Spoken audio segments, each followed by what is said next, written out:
Greetings and salutations. This is Comic Book Hangover with another installment of movies that I watched throughout the month of. And I know this is kind of late, but these are the movies that I watched in the month of June, part one. So we're going to start off with one that I actually no longer own a physical copy of it because I watched it on June 1st and it had a lot of skips in it. So I unloaded it.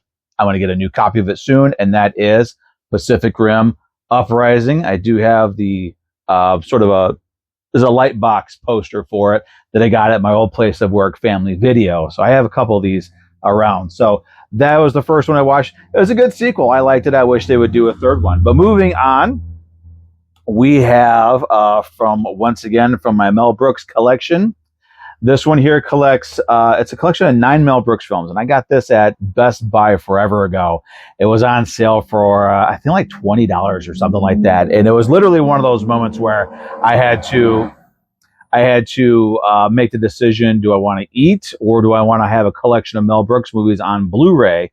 And I came to the decision that, well, if I have movies, I'm not going to be exerting a lot of energy, so I won't be hungry that much. So I went ahead and bought this.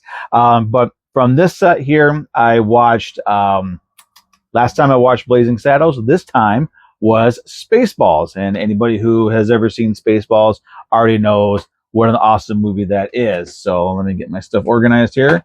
Next one was Nausicaa of the Valley of the Wind. There we go. Another great little movie there.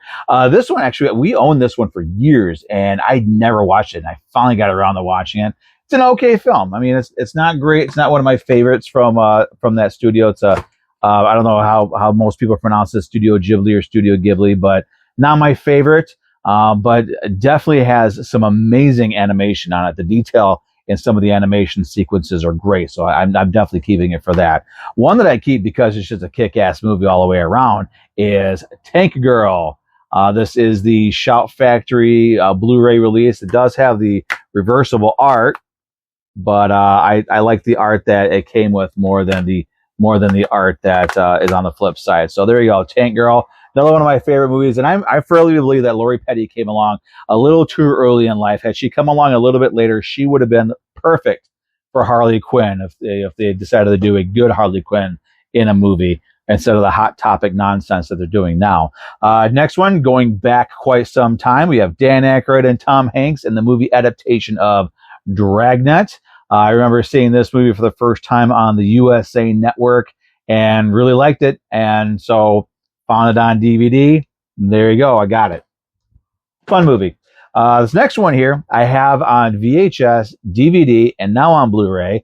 That would be Buffy the Vampire Slayer. Now, I got a confession to make. This is something that apparently makes Buffy fans' heads explode, and that is simply this. I like the movie more than the TV show. The movie, to me, it's a great movie. It's a lot of fun. I love it. I don't like the TV show at all. It's one of those shows, I mean, I would watch it if there was nothing else on, but I'm not going to go out of my way for it. But Buffy the Vampire Slayer, I love that. Paul Rubens' death sequence is still one of the absolute best death sequences in all of cinematic history. And speaking of death, the next movie was going to be The Death of Superman. This was the second time that they've done this. The first time was a complete failure because they tried to do the Doomsday, the death of, Funeral for a Friend, and all this other stuff. They try to put a couple years worth of comic book stories into like one 80-minute animated feature, and it failed on every level. This one, they decided to do it right. So this just covers Doomsday and a little bit of kind of a hint of Funeral for a Friend. Speaking of friends who get, another one that we kind of celebrate his life and his death, I guess. And that is, of course, Jesus Christ. And it may come as a shock to you that I have a movie with Jesus Christ in it. And no, he isn't being tortured or anything. As a matter of fact, in this one, he is Jesus Christ, Vampire Hunter. And this is a great little movie because you've got Jesus Christ coming back in the modern era to fight vampires. And the vampires now have the ability to walk in the daylight. So Jesus Christ, of course, he gets his hair cut, wears a leather jacket, he rides a motorcycle. He has a masked wrestler who is a sidekick. There's, lesbian vampires. It's got everything pretty much you need in a Jesus Christ fighting vampire movie. It is one of my favorites. This is one of those movies that I've been wanting for years. Absolutely wanted this one for years and years and years. I never got around to doing it, getting it, and my wife finally, pinned it down and got it for me, and I'm so happy to have it in my collection. Another one of my favorite movies of all time that I've had on VHS. I think I had it on VHS a couple of times. I've had it on DVD a couple of times. I know I've had it on Blu-ray for a couple of times, and then he finally boosted it up to 4K, and that is one of my favorite movies of all time, and that is The Blues Brothers. I still have the slipcase for it. I know I'm not a slipcase person. Normally I get rid of them. There's very, very few slipcases that I'm going to keep. But I mean, if this is one of those things that somebody's like, hey, I'll give you, some money and I will buy that slipcase off of you. It's like, okay, you can have the slipcase. I really don't care. This next one was one that I was able to introduce my son to. He enjoyed it. There's that sequel coming out, but I haven't really not as much interest in the sequel. And then of course is Happy Gilmore. And this one I got from Groove. I say Grove. And I didn't realize it when I ordered it, but I ordered this with Caddyshack. So I got two classic golf comedies at the same time. But Happy Gilmore, yes, I let my son watch it. He actually didn't watch the whole thing. I guess he liked the first part about it where he was where Happy was hitting the ball down the street and hitting the married couple in the head. I thought it was funny because it is funny.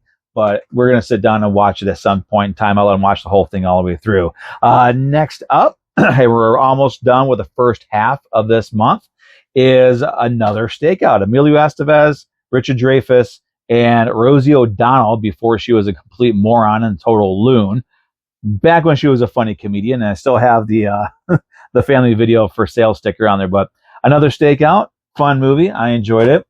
But I did not like it as much as this next one. This is another one of my favorite movies of all time. This is one of those movies that will crack me up every single time I watch it. And then, of course, there's National Lampoon's Animal House. It does not get much better than this one here. And there's really not much more you can say about it other than the fact that it's National Lampoon's Animal House. It is one of the best college comedies of all time. Next one is in another collection, sort of like my Mel Brooks. This is in my Godzilla Criterion collection. I did get these different kind of boxes from Etsy. I love these things because now my discs can go in here and they can go on my DVD shelf or my movie shelf instead of having to be in that big coffee table book. But from this one, I watched Destroy All Monsters, one of my favorite Godzilla movies of all time. Actually, there's more Godzilla movies that are my favorite Godzilla movies of all time than there are that are not. I mean, I guess All Monsters Attack is one of my least favorites. Son of Godzilla is one of my least favorite. But Destroy All Monsters, a great movie. It's always a good time to watch that one. And then this one here, this one, I got to admit, when I pay attention to the news, sometimes things get a little bit crazy. And there's a lot of insanity going on now. But this one here I watched because of all the recent sort of immigration stuff. And that is, of course, Cheech Marin's Born in East LA. I had to do it. I had to watch it. And it's a good movie. It's a lot of fun. There's definitely not one of those movies that could be made today because of some of the content in it, but still a really fun movie. I do recommend it. It's got Paul Rubin in it as well. Now, of course, in the month of June, there was also, Gay Pride. And I'm not one to really celebrate. I don't like the idea of having an entire month for it. I think it's a little bit, overkill, a whole lot of nonsense. But I decided to pick a whole week out of June to watch some of the gay cinema or the gay movies that I have. And I have quite a few of them because there are some that are really, really good. And I find that I enjoy watching the gay comedies. And I do have one that's a horror film as well that I'm going to watch later in the year. But the comedies are great. And just some of them are just so over the top and so much fun, just tongue in cheek, just a lot of fun. So for my Gay Pride week, which did get interrupted on June 20th or June 19th. But the first one that I watched is one of my favorite ones in my gay cinema collection. And that is 9 Dead Gay Guys. It is just, this movie is one of those movies that you can enjoy if you're gay or if you're straight. It doesn't really matter because the humor is pure. The setup is just classic. I mean, this would be and should be considered a classic comedy. You've got these two guys that move from Ireland to London. One of them ends up getting involved with the community, and the other one is kind of shocked at first, but then he kind of comes around, And while they're trying to sort of make ends meet and live their day by day lives, they end up getting involved with this whole slew of murders of 9 different gay guys, and they all die in humorous ways, you know. But a fun movie, a great movie. If you like sort of the humor of, say, like Porky's, American Pie, you'll definitely get into that one. I really like that one. Now, the next one I watched was Touch of Pink, also a comedy, sort of a you know, that there's a guy, he's gay, has a boyfriend, mom doesn't know, mom wants him to marry a woman because of their culture, blah blah blah. The main reason why I bought this one is because it has Kyle MacLachlan as Cary Grant, and I'm a big fan of Cary Grant. I love Cary Grant, so I had to get that one for this. And I actually bought this one when I was out in Portland, Oregon, and that was 20 odd years ago. Actually, it's about 20 years ago I was out there. But Touch of Pink, a good sort of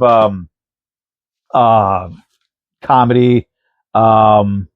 I'm not sure what you would consider, what kind of comedy you would consider that as being, but it's a fun little film.